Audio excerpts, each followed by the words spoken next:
So Thiago Silva and Kepa didn't travel. Everybody else fit and available to start tomorrow?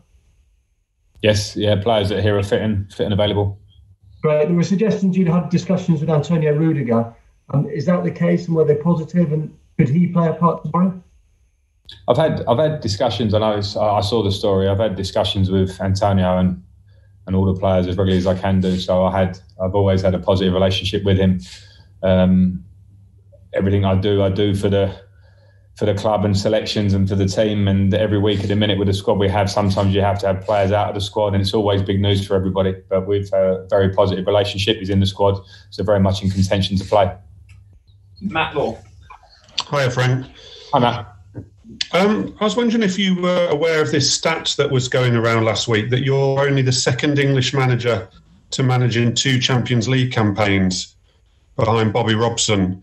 I mean, a lot of us were quite surprised by it and ended up going through the names. I mean, I just wondered how you felt about that and how you feel about the sort of, it's not your fault, but the responsibility almost that you're carrying on your shoulders for English managers, being a manager of a top 6 club in the Premier League and also in the Champions League. Yeah, I don't feel like the responsibility of the English Managers Union or whatever you want to call it. But I see what you mean. I was surprised by the stat myself when I was told it last week. Actually, the great Bobby Robson be the only English man that has done it.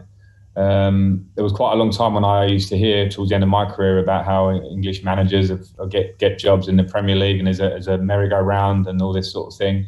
But I actually think that it's slightly different. I think sometimes now we're seeing English managers showing their qualities in the game throughout the Premier League, throughout the Championship, throughout the leagues. And hopefully there are more opportunities for them, because I think sometimes with the brilliant invasion of great quality coaches and players into the Premier League, sometimes I think our eyes go to that and it becomes very new and trendy and rightly so, with managers that achieve so much. But also sometimes I think we can hopefully have managers at home that can do the jobs as well. So I'm not thinking myself anywhere near the sort of standard bearer or the front man for it, because there are great managers and young coaches out there. But all I do is try and do the job as well as I can. I get that you don't feel like you're the standard bearer, but do you ever feel that you're judged differently with the opinions that come because you're English? I think possibly yes. I think when I got this job, a lot of people were maybe were questioning me getting the job. A lot of people told me, "Are you sure you want to take it?" because of maybe opinion. And I think when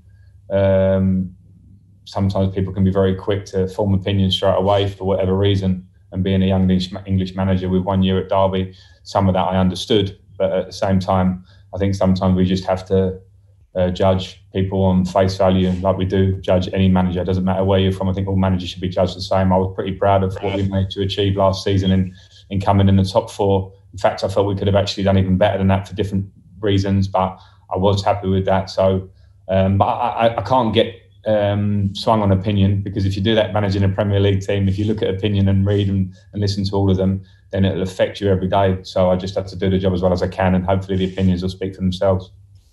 Tony Banks. Hi, Frank. Hi, Tony. I was just looking back at you had a really good record in the group stage on the road last year.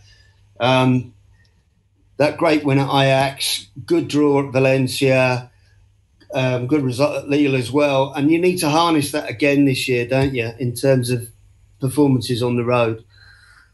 Yeah, we definitely do. It was a very tough group for us last year, Tony, because of, it was a tough group. And because we lost the first match against Valencia at home, we gave ourselves a really difficult task. And so we had to go and get those results, which I like, because you saw that in our performances, the edge in our game, particularly at Ajax, which was a really tough place to go. So it's very important that we keep that edge. People will look at this group and maybe consider coming to Russia against a team that is their first time in the Champions League, etc. I think that it should be a comfortable game for us. We have to have edge in our game. Tomorrow we have to have edge wherever we travel in this group to try and make sure we get through it. Okay, we now have a Russian journalist, please, Archon. С чем связана задержка вашего прибытия на стадион? И второй вопрос, что вы знали о команде Краснодара до того, как она оказалась с вами в одной группе, и насколько вы сегодня осведомлены о своем сопернике? Спасибо.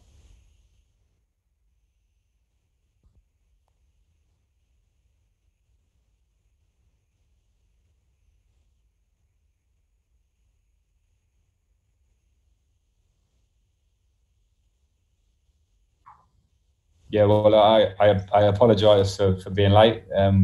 Unfortunately, it was just purely down to the travel. We travelled today. It was quite a long flight for us, and the journey to our hotel, and then the journey here to the stadium. So we always normally try and keep time as well as we can. In terms of Krasnodar as a team, I didn't have a fantastic knowledge of them. I was aware of them, but in terms of the individuals, to study them. But as soon as we have been drawn against them, myself and my staff have been watching their games. We're very aware of them as a team, the individual talents, the collective talent of the team, and also aware that they're a team that are new into the Champions League, which means they will have absolute motivation to play against a Premier League team to try and get a result. So we're very focused on the game. Okay, we'll do two more and then we'll finish. Nick Purewall, please. Hi Frank, thanks for your time as always. When you were saying to Matt, and he's asking you if you think you judge differently, and you said that some people asked you if you were sure that you wanted to take the job. I'm sure you were then.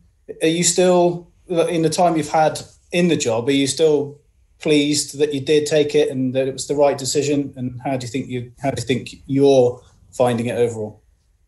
Yeah, I'm certainly very pleased I took it. I'm very proud to manage this club every day. And when I say a lot of people were wary of it, I think it was more around circumstances or maybe trying to just see it from the outside and feel what opinion may be or these things. I just saw football and I saw a club that I love. So there was never a doubt in my mind, albeit I always try and listen to good advice from people around me. In terms of do I love it? Yes, I loved last season. I loved the challenges that it brought with the transfer ban, with the COVID time, of course, difficult times for everybody on every level. But in terms of a challenge as a coach, and that we managed to finish in the top four, I think was something that I was certainly proud of from the work of the whole group, not just myself, the staff, the players and everybody. And now we want to move on to further levels, and we know there are different challenges, and I was very aware of those challenges that will come early in the season without a pre-season with some new players. And I love that challenge every day. So the answer is yes, I made the right decision. Yes, I feel I made the right decision every day and I love it. Last question, James Gearbrandt. Hi, Frank. Obviously, the last two games have finished 0-0 and obviously have been kind of somewhat different from some of the previous games this season.